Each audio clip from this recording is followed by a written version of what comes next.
All right. Hey everyone. We are live from, I guess we're about a mile underneath the Earth's surface here in the Sanford Underground Research Lab in South Dakota. And when you think of South Dakota, most people probably don't think about really high-tech research labs, which is why I thought it would be interesting to go live from here. This completes a series that we've done where last year we went live to the International Space Station. So I thought that was pretty neat at the time. So now being able to go live from a mile underneath the Earth's surface kind of gets the other end of the spectrum and showing that we have connectivity down here and the ability to broadcast live to all these people around the world. So the work that's going on here is interesting on a couple of fronts, both the science and the community. And I'm going to ask a couple of folks who work here to come over in a second and talk about some of what they've experienced and some of the work that they're doing. Scientifically, being a mile under the Earth makes it easier to pick up signals around things like neutrinos with some mask from the rock face above this, so that way you're not picking up all the cosmic rays from the sun. So it makes it so that you can build equipment that can kind of detect the different particles and the different states of things without distraction from the other cosmic rays. So they'll get into that in a little bit more in a second, and what the implications of that are for understanding the universe and a lot of the different cutting edge of physics. The other thing that's just super interesting about this place is it used to be a gold mine, right? So if you go back, I mean, how recently was this active? I mean, 15, 17 years ago? Yeah. Right? I mean, this was the largest gold mine in North America, I think maybe even in the whole Western Hemisphere. And I think that this place produced about, what was it, like 3 million pounds of gold or something on that order of magnitude. So, one of the interesting things that, as we go around the country for this year of travel, that we've seen as a theme is, there are a lot of places that have had their economy primarily focus on natural resources around the land that are shifting to modern knowledge economies and making it so that rather than people fighting over resources, one person has gold, that means another person doesn't have it. With a knowledge economy, that's not the case. You learn something new, you discover something, and everyone can benefit from that. So as a lot of these facilities in the economy gets upgraded to a modern knowledge economy, that becomes positive sum, and really everyone can benefit from that. So before going on for too long on this, I want to introduce a couple of the folks here on the science side to start. This is Jared. He's the scientific director here in Cabadan, who was running and just explaining to me one of the interesting experiments that you guys are running on detecting neutrinos and trying to understand basically what is going on with matter and antimatter in the world. So I don't know if you want to start off just talking about why this experiment is important for the world and what exactly you're testing for and why it's good to do here. So this is the Myrana demonstrator experiment, which is under nuclear physics, and we're trying to understand the behavior of a neutrino. And it's kind of interesting that we're shielding ourselves from everything around us so that we can try to not see a neutrino and look at this rare occurrence that's called neutrinoless double beta decay. And hopefully this will give us more of an understanding on why there's matter in the universe and why we're here.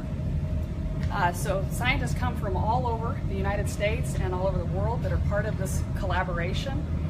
Students, scientists from universities, Department of Energy, they all come, and we've been assembling this experiment for 5 years. We've finished, we're taking data, and it opens up so many possibilities in this area. So talk a little bit about how the experiment that you're running with Fermilab goes. So basically you have this other lab that's, what, 500 miles away in Illinois that is sending neutrinos out over here, and you're basically trying to tell whether the state changes to be, 1 in a billion of the neutrinos or so converts to being, I might get this wrong, but not antimatter neutrinos, but antineutrinos, different flavors. So trying to explain why, what we observe in the world is more matter than antimatter when you look out there. So talk a little bit about that experiment. Well, so long baseline, so this would be the far side detector, and you're looking at the beam of electrons coming through and understanding how it is that they leave from Fermilab, and then what is the change that occurs when they hit the target here. So what is that flavor change? Yeah, that's right. So the accelerator in Fermilab will produce this really intense beam of neutrinos, shoot it through the Earth, no pipe. The neutrinos travel right through the rock, hardly even know it's there. Interact with large vats of liquid argon, 13 million gallons of liquid argon will form the target for the DUNE experiment, the Deep Underground Neutrino experiment. And there they will look for these differences. So they'll shoot a beam of matter particles, neutrinos, measure the properties, count the number of interactions, then they'll change that to an antimatter beam, an anti-neutrino beam, shoot that beam through the Earth, just like they did with the neutrino beam, and count the interactions and look for that difference. And that will help them understand whether the neutrino has this slight preference for matter over antimatter. We believe that's the case. We believe that the neutrino has that hidden in its properties. But we're trying to really narrow that down with this multi-billion mega science project, the DUNE experiment, the Deep Underground Neutrino experiment at the Long Baseline Neutrino Facility here. And at the end, if you can detect that even a 1 in a billion has a slight preference for becoming matter rather than the anti-neutrino, then that would kind of clear up why most of what, or be one signal in helping to clear up why most of what is observed out there, stars, planets, etc., are matter and not antimatter. That's right. It's a really fundamental puzzle that we look in the universe, tables, chairs, stars, planets, galaxies, they're all made of matter. In the early universe, after the Big Bang, we know that equal parts matter and antimatter were formed. We don't see any of that antimatter except in the accelerator centers where we can produce small parts or small amounts. So this would be a massive signature for something that is really fundamental to our existence and finding it out in the smallest of particles. So let's talk a little bit about the dark matter experiments that you're doing too, right? So a lot of current scientific theory would suggest that a large portion of the mass in the universe should be dark matter, which no one has ever observed. And you've run a bunch of experiments here that have been some of the most advanced in the world that have still not actually picked up or observed dark matter. But I'm curious to hear what you're working on next and why that's important as well. Absolutely. So 5 times more matter in dark matter than compared to normal matter. So it's also a very fundamental, very significant part of our universe. We just wrapped up running with the Large Underground Xenon experiment that uses xenon as a target. And that ran and was the world's leading experiment in terms of sensitivity for almost 4 years. That experiment has been decommissioned, it's run its course. We're ramping up now to start construction on the LUX-7 or LZ experiment. That will have 30 times the volume of the new for 100 times the sensitivity, looking for the signature of dark matter that, as you said, no one has ever seen before. We have indirect evidence. We know that the rotation speeds of galaxies are too fast. The matter that we see, the galaxies should fling themselves apart. Of course they don't. We also see evidence through gravitational lensing, space-time bands, because some mass that we can't see. It's interesting because all of the projects, yet they're different, but they all overlap in some matter. The large neutrino experiment looking at neutrino flavor, dark matter, even Myrana, we all are looking at this very low energy region of interest where these things can occur. Yet they're separate, but they're the same. Awesome. All right, well, thank you for taking the time to explain this, both explaining it to me earlier in a little bit more detail and for explaining it to all the folks who are watching now on live.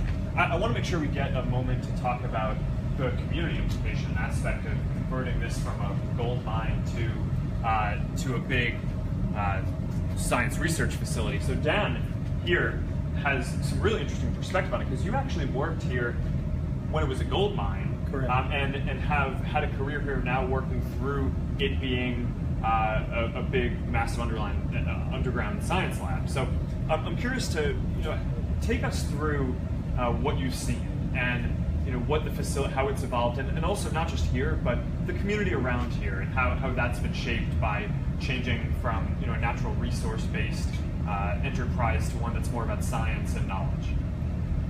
Well, I started for the Home State Mine in '72. There was about 2,200 employees, and through the transitions of the cost of gold and the production methods and stuff, it transitioned over the years till about 1998 when Home State Mining Company was taken over by Barrick Mining Company, and the decision was made to cut down about 50%.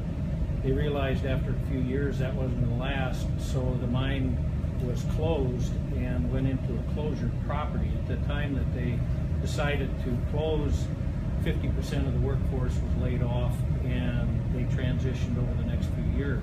So in that period of time, those people that had been laid off transitioned into jobs. Fortunately, the Wyoming coal fields were close by. A lot of guys went that way, a lot of people. Others reinvented themselves, and that's what I did. I started my own business and came up with a business that found a way to make a living around here. I was fortunate to stay in the community, but the community was reducing in size, and I was on the school board right when it closed. There was about 1,100 students in our school district, and within a few years now, we're down to about 800, I believe, is the last count. But the size of the community has changed tremendously, and it's on about 2003, the transition to the possibility of the science came along, and groups were starting to work towards that. And then with Pete Denny Sanford's support, the mine was able to, or the underground research was able to restart, and so groups were put together to reactivate the equipment.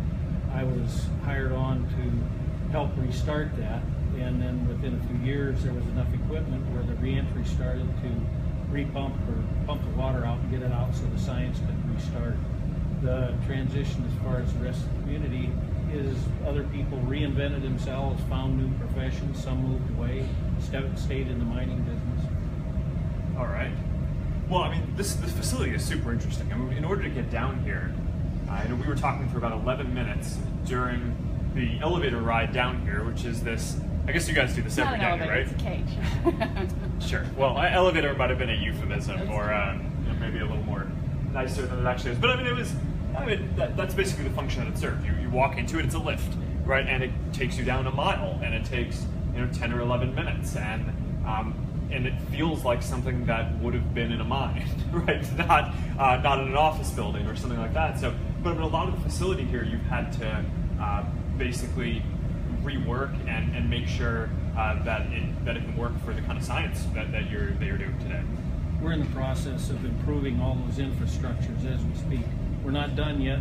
We've made significant improvements, added new technologies to it, and there's future improvements to that technology to make it more efficient, more dependable on the use of it and stuff.